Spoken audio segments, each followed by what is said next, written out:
Hello everyone, welcome to Vision Study Hub. और आज हम लोग ट्रिग्नोमेट्रिक फंक्शन में स्टडी करेंगे या डिस्कस करेंगे हम डोमेन और रेंज के बारे में। ट्रिग्नोमेट्रिक फंक्शंस जो होती हैं उनके डोमेन और रेंज के बारे में हम लोग डिस्कस करेंगे। तो सबसे पहली बात कि डोमेन और रेंज होता क्या है, ट्रिग्नोमेट्रिक फंक्शंस के डोमेन और रेंज क्या होते हैं, इसके बारे में आप लोग पहली बार आई होप कि यहाँ पे सुन रहे होंगे कि डोमेन और रेंज भी फाइंड करना है। अब डोमेन और रेंज बेसिकली होता क्या है ये तो जानते नहीं है। अब जानते नहीं हैं तो हालांकि इसका यूजेस आपने किया है, इसके यूजेस को करते हैं, बट डोमेन और रेंज नेम इसका अब आप यहीं पे सुन रहे हैं। तो क्या होता है पहले हम लोग उसको समझ लेते हैं। यहाँ पे फंक्शंस की तरह दिखाया जाता है, जो भी ट्रिग्नोमेट्रिक क्वांटिटीज़ हैं उनको हम एज अ फंक्शन दिखाते हैं। यानी कि y इक्वल, ये सब y इक्वल है, ठीक है। y इक्वल आपको साइन x दिखाया जाएगा, y equal cos x, y equal tan x, y equal cos x, y equal cot x और y इक्वल sec x। तो फंक्शन किसी को दिखाना होता है, फंक्शन हमारा कितना होता है, y इक्वल fx होता है। अब ये fx के प्लेस पर ही आप sin x, cos x, tan x, cosec x, cot x, sec x जो है वो पुट कर रहे हैं, ठीक है। तो अगर मैं एक फंक्शन को लूँ y इक्वल साइन x को लूँ, ठीक है, तो y इक्वल क्या हो गया, साइन x हो गया। अब डोमेन क्या है और रेंज क्या है ये बात समझनी है। डोमेन हम उसको कहते हैं जिसे हम x के प्लेस पर पुट कर सकें, इधर इस तरफ, क्योंकि x के प्लेस पर पुट करेंगे तो वो साइन की प्रॉपर्टी के अकॉर्डिंग कोई और वैल्यू देगा, हमें कोई एक और वैल्यू फाइंड हो गई। तो x के प्लेस पर कौन कौन सी वैल्यूज़ को हम पुट कर सकते हैं, ठीक है, ये बात समझने वाली है। तो जिन वैल्यूज़ को हम x के प्लेस पर पुट करेंगे वो कहलाएंगे हमारे डोमेन, ठीक है। Domain which values put with the sine, जिसे आप साइन के साथ पुट कर सकते हैं इस ट्रिग्नोमेट्रिक कंडीशन में। यानी कि कॉस के साथ भी, टेन के साथ भी, कोसेक के साथ भी, कॉट और सेक के साथ भी, सब के साथ, ठीक है। तो x की उन वैल्यूज़ को हम डोमेन कहेंगे, करेक्ट। तो कौन कौन सी वैल्यूज़ को हम पुट कर सकते हैं ये बात हम अभी समझेंगे, डिस्कस करेंगे उसको। तो डोमेन ये हो गया। अब उस x की वैल्यू को पुट करने के बाद जो वैल्यू आपको मिलेगी, फॉर्म होकर के मिलने वाली है, वो y की वैल्यू हो जाएगी। क्या हो जाएगी, y की वैल्यू यहाँ पर। तो वैल्यू ऑफ y, और यही कहलाएगा हमारा रेंज। क्या कहलाएगा, इसी को हम रेंज कहते हैं। जिसे आप पुट करेंगे वो आपका डोमेन है, वो आपका डोमेन है। जो आपको मिल रहा है पुट करने के बाद, जो आपको मिला वो आपका रेंज है। मिलेगा कैसे, अलग अलग चीज़ें मिलती हैं। फंक्शंस कई टाइप के होते हैं, पॉलिनोमियल फंक्शन होता है, मॉडुलस फंक्शन होता है, तरह तरह के फंक्शन होते हैं। तो उनकी प्रॉपर्टी के अकॉर्डिंग वो वैल्यू हमें वहाँ पे मिलती है। यहाँ पे ट्रिग्नोमेट्रिक यानी कि साइन रखा गया है, तो साइन की वैल्यूज़ के अकॉर्डिंग हमको वैल्यू फाइंड होगी, इसकी प्रॉपर्टी के अकॉर्डिंग। कॉस रखेंगे तो कॉस के अकॉर्डिंग हमको वैल्यू फाइंड होगी, टेन रखेंगे तो टेन के अकॉर्डिंग वैल्यू फाइंड होगी। तो इस तरह से उसका डोमेन आप अलग अलग रख सकते हैं। कौन कौन सा रख सकते हैं ये भी डिस्कस करेंगे हम लोग। रेंज जो मिलेगा, y की वैल्यू जो मिलेगी वही हमारा क्या है, रेंज है। डोमेन और रेंज की बात यहाँ तक समझ में आ गई। अब इसी बात को समझने के लिए मैंने एक टेबल यहाँ पर ऐड किया है, ठीक है, उस टेबल को समझते हैं। तो साइन और कोसाइन की प्रॉपर्टी के अकॉर्डिंग हम इसका डोमेन यानी कि x की वैल्यू सभी रियल नंबर्स को पुट कर सकते हैं। एंगल हमारा 1 डिग्री भी होता है, 2 भी होता है, इनफाइनाइट डिग्री भी हमारा एंगल ही होता है। तो सभी रियल नंबर्स जो हैं वो हमारे डोमेन हो जाएंगे। तो ध्यान दीजिए, साइन के लिए भी मैंने दिखाया कि ऑल रियल नंबर्स हमारे डोमेन है, और कॉस के लिए भी दिखाया मैंने कि ऑल रियल नंबर हमारे क्या हैं, डोमेन है, ठीक है। इतनी बात समझ में आ गई। सभी रियल नंबर्स को हम यहाँ पे पुट कर सकते हैं। बेसिकली आप जितना पढ़ते हैं, 0 डिग्री पढ़ते हैं, 30 डिग्री पढ़ते हैं, 45 डिग्री, 60 डिग्री, 90 डिग्री ये पढ़ते हैं, तो आप बमुश्किल 0 से 360 डिग्री के बीच में पढ़ते हैं, 1 रिवोल्यूशन, ठीक है। तो 0 से आप 2 पाई के बीच में ही घूमते रहते हैं। इतने का ही हम स्टडी करते हैं, इतने के अकॉर्डिंग वैल्यू को फाइंड करते हैं। अब वो वैल्यू कैसे फाइंड करते हैं ये मैं आज इसके पिछले वाले वीडियोज़ में जो कॉन्सेप्ट मैंने एक्सप्लेन किया था उसमें मैंने दिखाया था। तो वो पर्टिकुलर एंगल्स को हम लोग स्टडी करते हैं, और उसी के अकॉर्डिंग जितने भी एंगल्स होते हैं, जितने भी बड़े से बड़ा एंगल भी, उसको भी हम उसी की प्रॉपर्टी के अकॉर्डिंग कन्वर्ट करके वो वैल्यू फाइंड करके दिखा देते हैं। तो जो वैल्यू हम फाइंड करते हैं एट द लीस्ट यानी 1045 डिग्री, तो 45 हमारा डोमेन हो गया, ठीक है।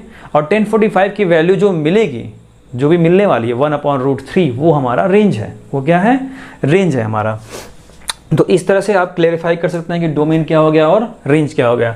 तो साइन और कोसाइन में सभी रियल नंबर्स को पुट कर सकते हैं बहुत ही इजीली तरीके से। पुट करने के बाद कंडीशन क्या होगी वो जरा समझ लेते हैं।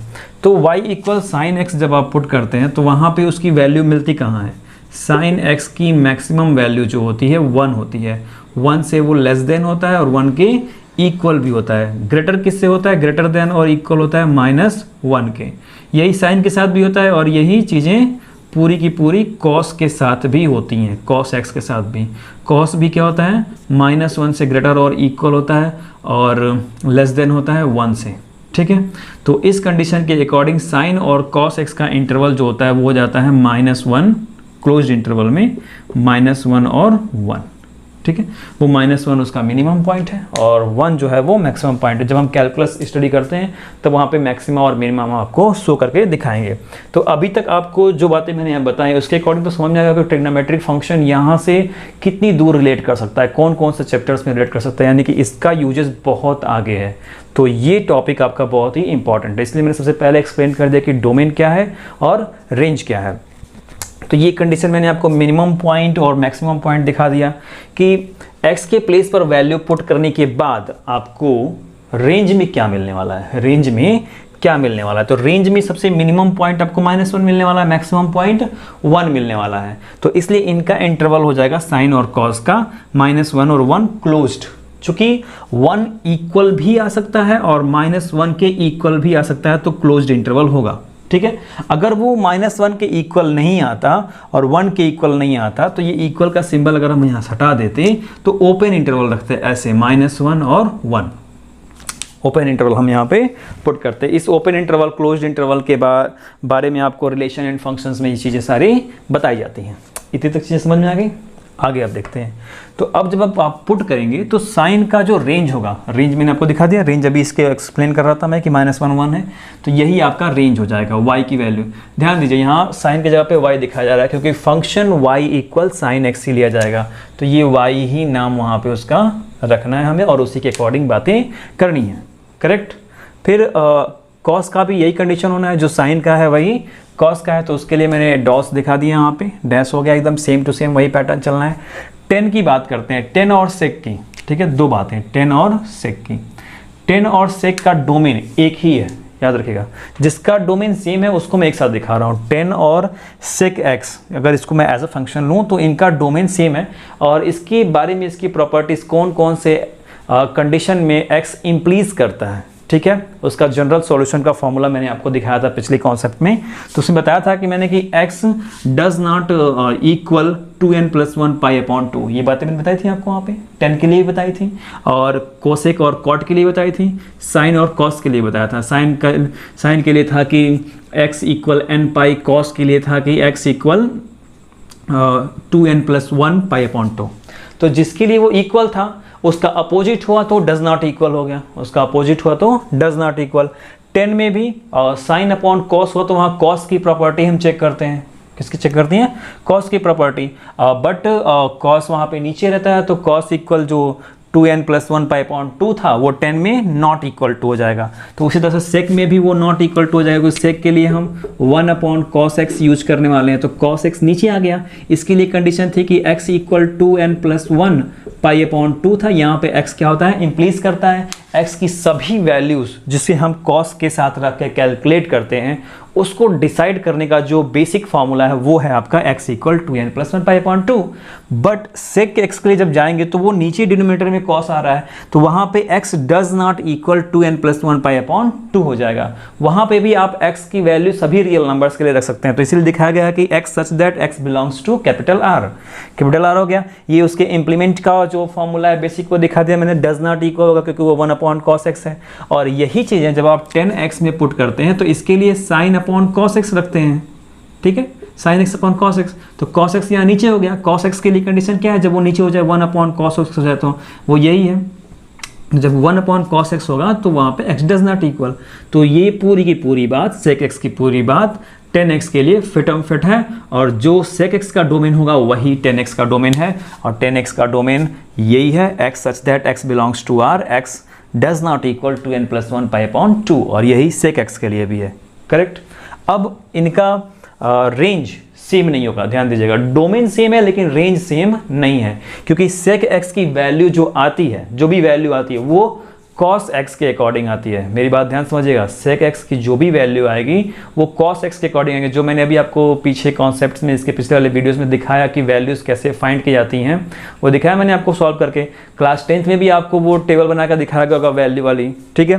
तो उसमें आपको sec x की जो वैल्यू मिली होगी 0 डिग्री, 30 डिग्री, 45, 60, 90 की वैल्यू, वो cos की वैल्यू का अपोजिट होगा, 1 अपॉन होगा, चेंज हो जा रहा होगा। तो यानी कि वो cos पे क्या कर रहा है, डिपेंड कर रहा है।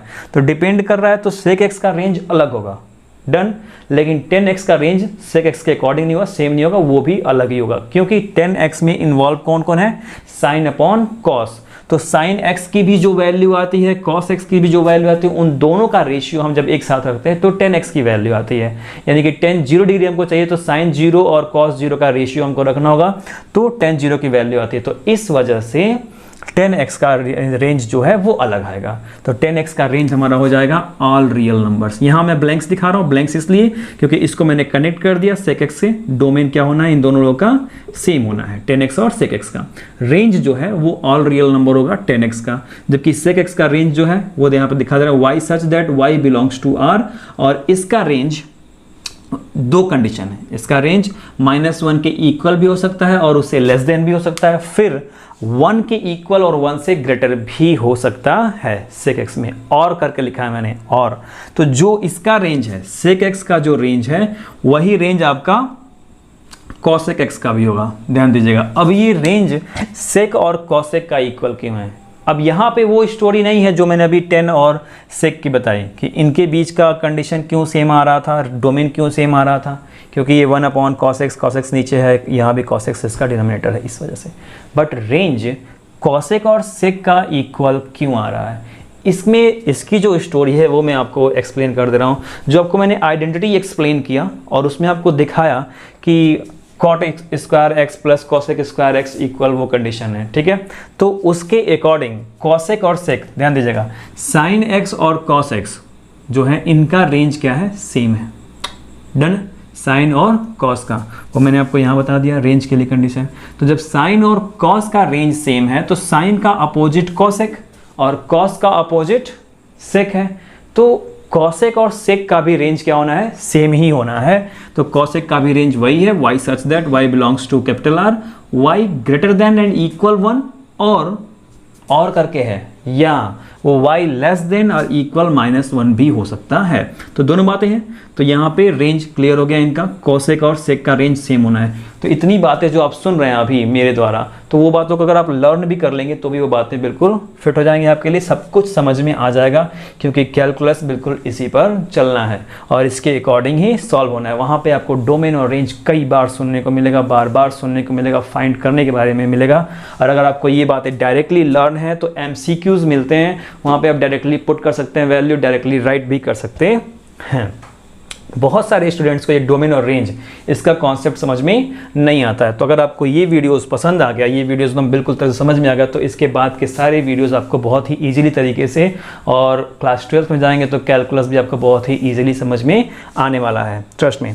तो y इक्वल cot x की बात करते हैं। y इक्वल cot x, अब ये cot और tan दोनों एक दूसरे के अपोजिट हैं और एक दूसरे से बिलोंग करते हैं, एक ही क्वाड्रेंट में होते हैं, इनकी वैल्यूज़ एक ही क्वाड्रेंट के अकॉर्डिंग पॉजिटिव फाइंड की जाती है, पॉजिटिव होती है। तो 10x का जो रेंज होगा वही cot x का भी रेंज होगा, यानी कि 10x का रेंज है ऑल रियल नंबर, तो cot x का भी रेंज है ऑल रियल नंबर, डन है। तो मैं ये नहीं कहूँगा कि 10 और cot सेम है तो इनका रेंज जो है वो सभी रियल नंबर आ रहा है। आप यहाँ पे अपना दिमाग आप उतना मत यूज करना कि सर साइन और कॉसेक भी एक ही में आते हैं तो साइन और कॉसेक का भी रेंज सेम ही होना चाहिए। नहीं, ऐसा नहीं है, ठीक है। ऐसा हर जगह पॉसिबल बिल्कुल भी नहीं है। कॉस और सेक एक साथ आते हैं तो कॉस और सेक का भी रेंज ऐसा होना चाहिए, ये कोई लॉजिक नहीं है, ठीक है। लॉजिक सिर्फ ये 10 और कॉट के लिए है। तो यहाँ पे मैंने सभी के डोमेन और रेंज को यहाँ पे एक्सप्लेन कर दिया। अब क्वाड्रेंट के अकॉर्डिंग ये कैसे इंक्रीज और डिक्रीज होते हैं इसी डोमेन के अकॉर्डिंग फाइंड किया था। जो डोमेन और रेंज मैंने आपको दिखाया उसी के अकॉर्डिंग एक टेबल और मैं यहाँ पे बनाऊंगा, वहाँ पे दिखाऊंगा कैसे वो इंक्रीज और डिक्रीज होते हैं, फिर उसके अकॉर्डिंग ग्राफ को भी मैं एक्सप्लेन करूंगा। ग्राफ के साथ साथ उस टेबल को दिखाया जाएगा ताकि आपको पूरी बातें समझ में आ जाए। So students, pause the video and note it down. अब मैंने यहाँ पे एक टेबल बनाया है, वो टेबल ग्राफ को समझने के लिए बनाया है मैंने, ग्राफ के अकॉर्डिंग ये टेबल है। और इस टेबल में हमें मालूम चलेगा कि sine, cos, tan, cos x और कॉट, इनकी वैल्यू कहाँ पे डिक्रीज होती है, कहाँ पे इंक्रीज होती है और किसके अकॉर्डिंग इंक्रीज और डिक्रीज, और उसका इंटरवल भी सबसे इंपॉर्टेंट उसका इंटरवल है, कहाँ से कहाँ तक वो इंक्रीज और डिक्रीज होती है। हालांकि इन क्वेश्चंस का सॉल्यूशन जब हम सॉल्व करेंगे, किसी क्वेश्चंस को सॉल्व करेंगे, तो वहाँ पे ये प्रॉपर्टीज़ हमको बहुत ही यूज़फुल होने वाली हैं, इनका यूज़ हमें वहाँ देखने को मिलेगा।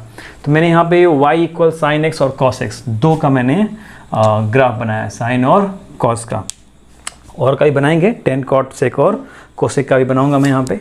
तो ध्यान दीजिए कि साइन एक्स का जो ग्राफ मैंने बनाया है, ये यहाँ से -2 पाई से स्टार्ट हो रहा है, और -2 पाई से स्टार्ट होकर के ये ग्राफ फिर -पाई पर कैंसिल हो रहा है, और ये आपका -पाई/2 है, यहाँ पे नेट हो रहा है, और फिर ये इसके ओरिजिन से होते हुए निकल रहा है, ठीक है।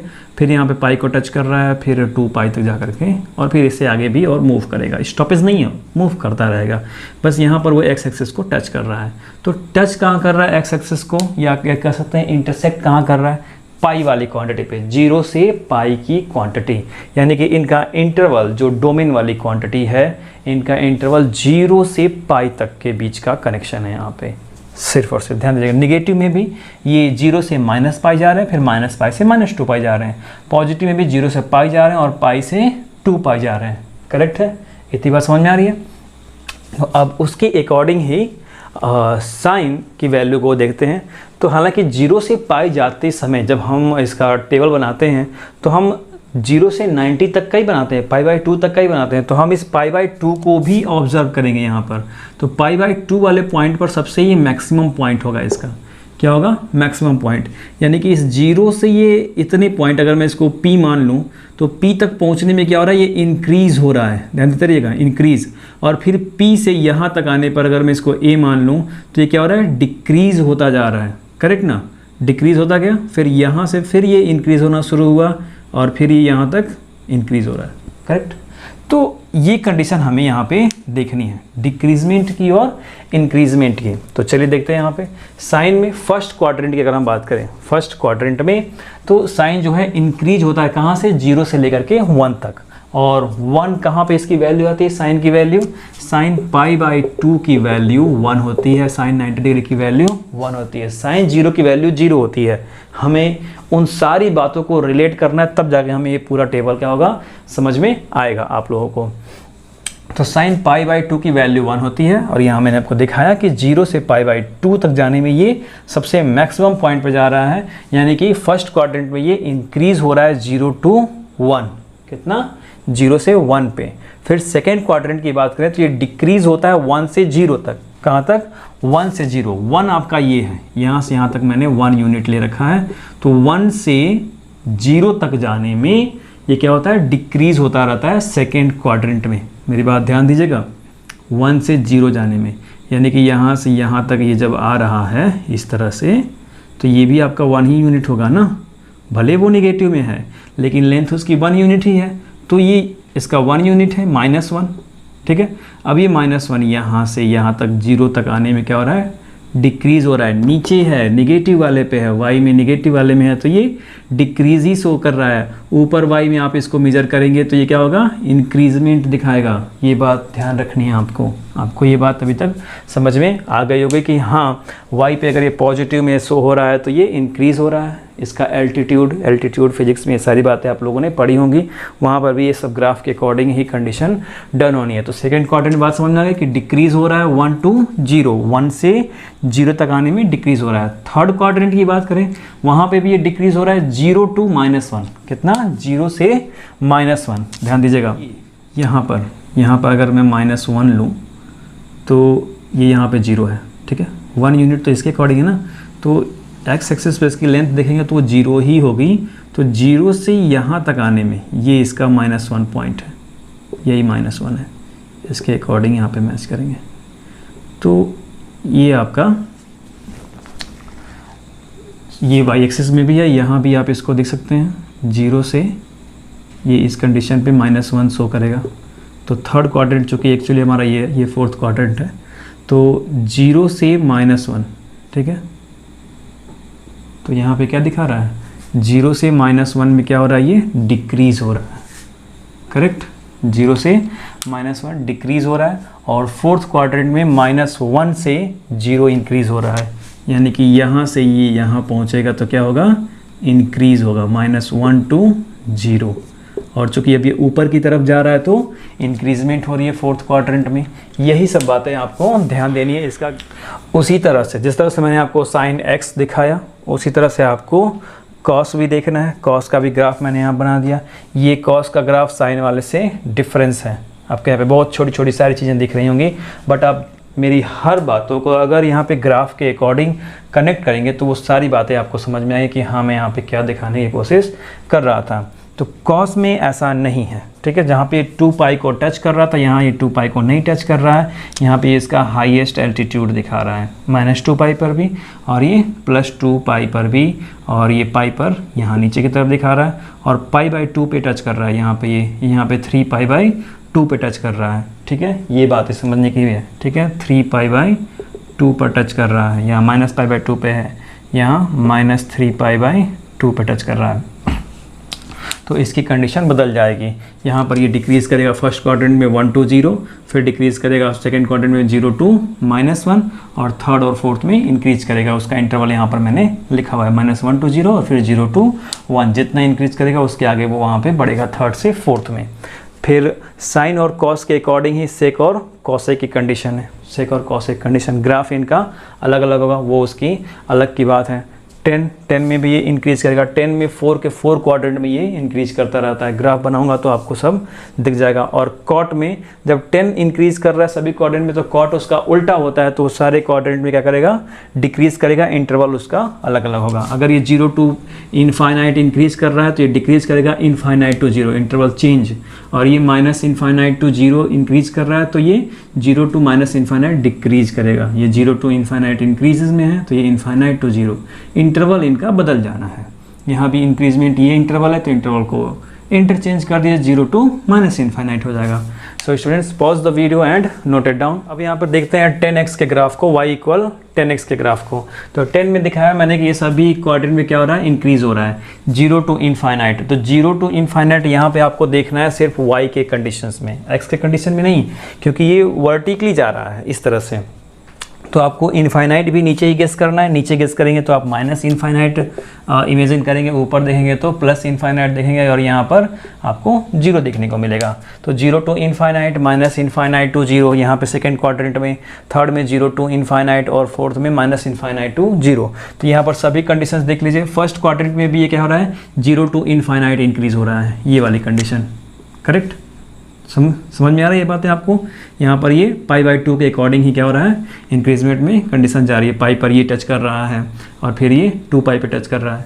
तो ये हो गया फर्स्ट क्वाड्रेंट में, ये 0 से इनफाइनाइट की तरफ इंक्रीज हो रहा है। सेकंड क्वाड्रेंट में देखते हैं तो ये -इनफाइनाइट से 0 की तरफ इंक्रीज हो रहा है, -इनफाइनाइट से 0 की तरफ, क्योंकि ये नीचे कंडीशन -इनफाइनाइट को दिखाएगी। तो -इनफाइनाइट से 0 की तरफ इंक्रीज कर रहा है। फिर बात करते हैं अगर थर्ड की कंडीशन की, थर्ड में ये 0 to इनफाइनाइट जा रहा है। तो थर्ड में ये 0 से इनफाइनाइट, अगर इस चीज़ को आप देखें तो 0 से इनफाइनाइट की ओर ये इंक्रीज़ हो रहा है। फिर फोर्थ में -इनफाइनाइट to 0, ये यहाँ पे -इनफाइनाइट यहाँ पे दिखाएगा, -इनफाइनाइट से ये 0 की तरफ यहाँ पे जा करके टच कर रहा है। तो फर्स्ट क्वाड्रेंट से लेकर के फोर्थ क्वाड्रेंट तक ये क्या हो रहा है, इंक्रीज़ हो रहा है। कॉट एक्स का डिफरेंस इतना ही होगा ग्राफ का कि जैसे आपने इसको ऐसे ले जाकर ऐसे बनाया है, कॉट एक्स में ऐसे आकर के ऐसे नीचे की तरफ ही सब कुछ आता जाएगा, सब कुछ नीचे की तरफ ही आएगा, बस ऐसे आकर के ऐसे आते जाना है। मैं इसी में नहीं दिखा सकता, ऐसे समझ लीजिए कि एक डमरू की तरह से ऐसे आएगा, ठीक है। तो 10x ऐसे होकर के ऐसे जा रहा है, कॉट एक्स इस तरह से नीचे आएगा, नीचे की तरफ। तो कॉट एक्स में सब कुछ डिक्रीजमेंट में आ रहा है। इंटरवल आपके सामने मैंने मेंशन ही कर दिया। तो 10x के ग्राफ को आपको देख करके यहाँ से इतनी बातें तो समझ में आ गए होंगे कि 10x में अगर ये सब इंक्रीज कर रहा है तो कॉट एक्स में क्या होगा, ये डिक्रीज करना है। अब ये आपका y = cosec x। Cosec x का ग्राफ मैं आपको शो कर रहा हूँ। tan x और cot x तक दिखा चुका। कोसेक एक्स का ग्राफ मैं आपको दिखा रहा हूँ। कोसेक एक्स में ये डिक्रीज़ होगा फर्स्ट क्वाड्रेंट में और फोर्थ क्वाड्रेंट में, 2 क्वाड्रेंट में डिक्रीज़ होगा, बाकी के सेकेंड और थर्ड में ये इंक्रीज़ होगा। ध्यान दीजिएगा 1 to इनफाइनाइट इंक्रीज़ हुआ है, यहाँ पे -∞ to -1 इंक्रीज़ है। ये आपका थर्ड क्वाड्रेंट है, थर्ड में और सेकंड में इंक्रीजमेंट है इसकी, ठीक। y इक्वल कोसेक एक्स का ग्राफ है ये 1 to इनफाइनाइट ये इंक्रीज़ हो रहा है सेकेंड क्वाड्रेंट में। यहाँ इस कंडीशन में थर्ड क्वाड्रेंट में क्या होगा, -∞ to 1 -1 इंक्रीज़ होगा, ठीक है। साइन का बिल्कुल अपोजिट होता है कोसेक एक्स, बट इसका ग्राफ क्या होता है, अलग अलग होता है। π/2 पे यहाँ पे इसकी कंडीशन दिखाई जा रही है सबसे मिनिमम, और मैक्सिमम इसकी इनफाइनाइट कंडीशन दिखाई जाएगी, ठीक है। और यहाँ पर भी इसकी मिनिमम कंडीशन यहाँ दिखाई जा रही है 3π/2 पर। π/2 पे होगा, 3π/2 पे होगा, पाई पर ये 0 दिखाया जाएगा, 2π पे भी ये क्या होगा, 0 दिखाया जाएगा। फिर उसके अकॉर्डिंग ये इनफाइनाइट के कंडीशंस को यहाँ पे शो करेगा 2π पर और पाई पर। तो इसलिए यहाँ पे फर्स्ट क्वाड्रेंट और फोर्थ क्वाड्रेंट में क्या है, ये डिक्रीज़ की कंडीशन को शो कर रहा है, डिक्रीज़ की कंडीशन को। फिर इनफाइनाइट टू 1 आएगा, इनफाइनाइट टू 1 आना है, और 1 to इनफाइनाइट ये इंक्रीज़ होगा। तो जैसा आपको कोसेक एक्स का ग्राफ दिख रहा होगा, वैसा ही ग्राफ आपको सेक एक्स का भी देखने को मिलेगा, बस उसमें क्या होगा, अपोजिट होगा। ये जो कंडीशन है ये आपको यहाँ पर इस तरह से देखने को मिलेगी, बाकी सारी कंडीशन सेम ही रहनी है। तो कोसेक एक्स और सेक एक्स को मैंने रिलेट किया था उसके रेंज और डोमेन में, ये बात समझ में आ रही है। हालांकि आपको डोमेन और रेंज ही याद रखना है और उसके अकॉर्डिंग ही कैलकुलस में आपको सॉल्व करना है। ग्राफ के बहुत सारे क्वेश्चन नहीं आने वाले, बट ग्राफ को समझना जरूरी होता है ताकि उसके अकॉर्डिंग आपको मालूम चल जाए कि इंक्रीज़ और डिक्रीज़ कहाँ से कौन से इंटरवल में होने वाला है। तो यहाँ से आपका कोसेक एक्स और सेक एक्स का ग्राफ भी क्लियर हो गया। एनसीईआरटी के बुक्स में ये सेक एक्स का ग्राफ बिल्कुल इसके अपोजिट ऐसे ही करके दिया हुआ है। तो ये था आपका कोसेक एक्स का ग्राफ। अगर आपको ये सारी बातें समझ में आ गई तो अब इसके बाद जो एक्सरसाइज आने वाला है 3.2, हालांकि उसमें भी जितने कॉन्सेप्ट थे वो मैंने पिछले वीडियोज़ में एक्सप्लेन कर दिया था, यहाँ पे उसके रेंज के अकॉर्डिंग आप कैलकुलेट कर सकते हैं। So students, pause the video and note it down.